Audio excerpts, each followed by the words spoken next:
Hello and welcome back. Glad you could join me for my 1000 subscriber special.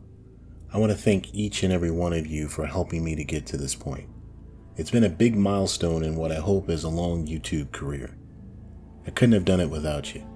Along the way, you all gave me lots of motivation. There were some times I honestly felt like just giving up. But honestly, this is just the beginning. We're not stopping here. I have lots of projects coming out this year, and I hope you will continue to join me as I bring new ideas to the video screen. For this 1000 subscriber special, I have something different for you.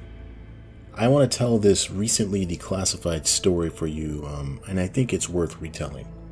It's a story of the time the Swedish Air Force saved 2 U.S. Air Force aviators and an SR-71 Blackbird from certain destruction. So I made a Google map here so you can get an idea of where this story is happening. The Baltic Sea was a very hot region during the Cold War, and nations were definitely playing for keeps. While officially neutral, Sweden was ready for anything. So the year is 1987 and the Baltic Express is airborne. You can see the flight path depicted there by the blue line going over the Baltic states there. So the Baltic Express was a nickname for the U.S. Air Force SR-71s that had been operating out of RAF Mildenhall. These SR-71s headed out over the Baltic weekly, flying over what is now the Kaliningrad Military District, Lithuania, Latvia, Estonia, and then heading back out to the Baltic and flying down the western approaches of Sweden near Gotland, before finally heading back toward the United Kingdom. Only this time the mission did not go as planned. The SR-71 Blackbird was piloted by Lieutenant Colonels Dwayne Knoll and Tom Veltri. The aircraft lost power in the right side Pratt & Whitney J58-1 turbofan engine. Actually, the crew reported that the engine exploded.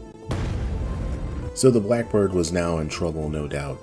It was cruising at 80,000 feet and lost an engine, and then it plunged about 40,000 feet in less than 1 minute, while squawking emergency in international airspace.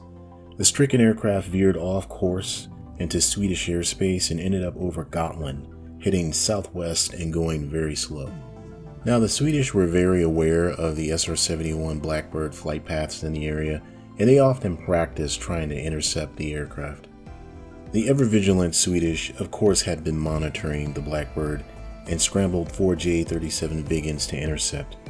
This was a race for time, and the Swedes were not the only ones monitoring the situation, however. The Soviet Union had been playing cat and mouse with the Blackbird for some time, and had always scrambled at least one MiG-25 Foxbat in an attempt to intercept, always unsuccessful though. So like I said, the Soviets had been monitoring the situation and picked up that the Blackbird was in dire trouble and was indeed limping back towards home base. So the Soviets, sensing that they had an opportunity to finally get the Blackbird, scrambled no less than 20 MiG-25 Foxbats in an attempt to intercept it. They were either going to force it to land so they could exploit the technology, and if they couldn't do that, they were going to shoot it down. The remarkable professionalism of the Swedish Air Force, however, won the day. Upon rendezvousing with the wounded SR-71, armed J-37 Viggens from the Quick Reaction Alert closed formation with the Blackbird and provided a close escort until they arrived in Danish airspace. However, they were not alone. As Lieutenant Colonel Tom Veltri looked out his window, he saw a couple miles away a Soviet MiG-25 that did indeed manage to intercept the formation, and it remained ominously a few miles away until they arrived into Danish airspace.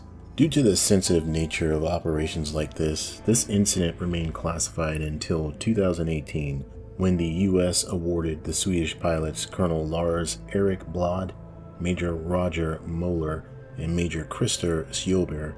They awarded them air medals for their actions that day that saved the lives of 2 U.S. airmen.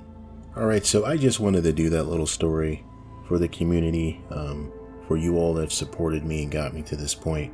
I really appreciate it.